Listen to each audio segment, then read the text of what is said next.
Today I'm going to show you how I embellished the Ephemera pullover and cardigan from Berroco Knit Bits. These are free patterns available at Berroco.com. The pullover here was embellished with some silk dupioni fabric, some old t-shirt material, and bits of ribbon. So I can show you what that looks like pre-attaching. This is the silk dupioni fabric that I used to make the flower here. And this is the old t-shirt that got cut up to make the little things you see here. And then I used various ribbons that I picked up at the fabric store. I kind of went for iridescent, sheer, just different colors that I thought were really attractive, and about an inch wide, a little bit less maybe, different widths. And then this is actually just cut up strips of the same silk dupioni fabric. So I'll show you how I did it. So for the ribbon, I started with a length probably about 12 inches to 18 inches long, and I tend to not knot the ends. I just leave them free, and then later on I go back and secure it with a bit of sewing thread if I need to, but often it just is secured pretty sufficiently. So I thread the ribbon on a large eye needle like this. This is a bit exaggerated, but this is pretty much what you need. And then I just started pretty much anywhere where you want to start your embellishment. And I basically did little running stitches, and I kind of went willy-nilly.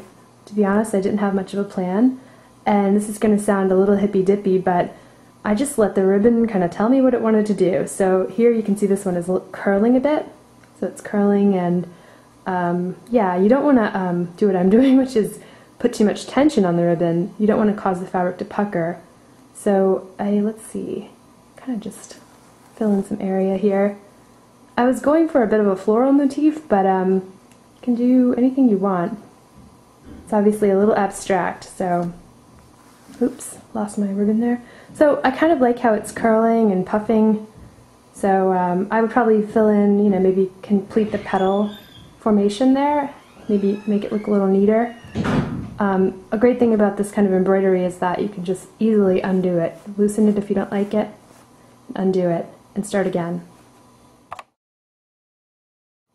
So one of my favorite tricks for this pullover embellishment was using bits of an old t-shirt. I can show you how I put them on. They ended up forming this really cool, like, sea creature looking curliness, and they're really easy to put on, so I'll show you how to do that next. To attach those little curlies, I basically cut, I'd say a 2 to 3 inch strip of t-shirt material, and you can already see that it's curling, just like stockinette stitch, it's curling a little bit. Thread it on your big eye needle, and you can also use a crochet hook to do this, that might be easier.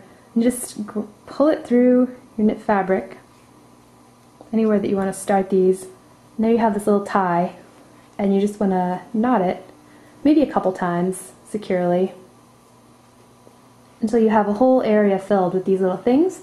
And then what you do, you just grab some scissors,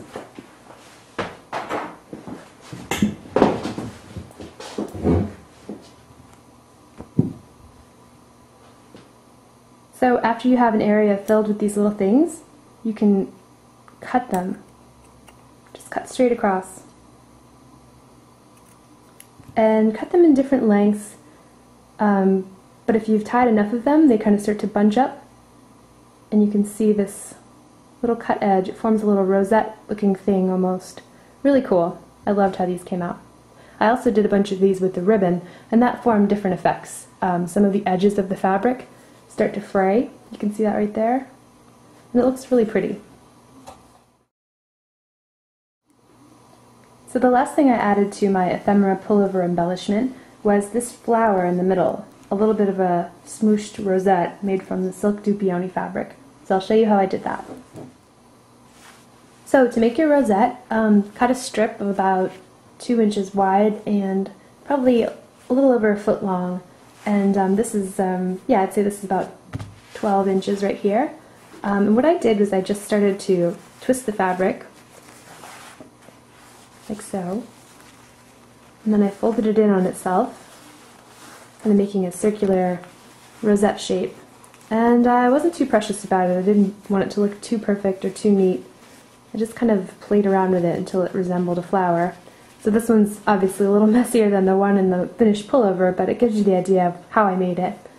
So after you've curled it into a shape that you like, you can pin it in place using some just regular straight sewing pins. That would help you to keep it in place and maintain the shape while you sew it down.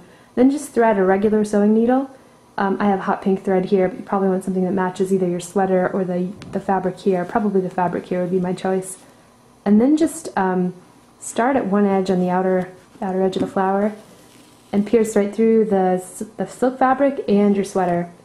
And just use a whip stitch to attach it to the sweater fabric all the way around. This needle's a little bit blunt.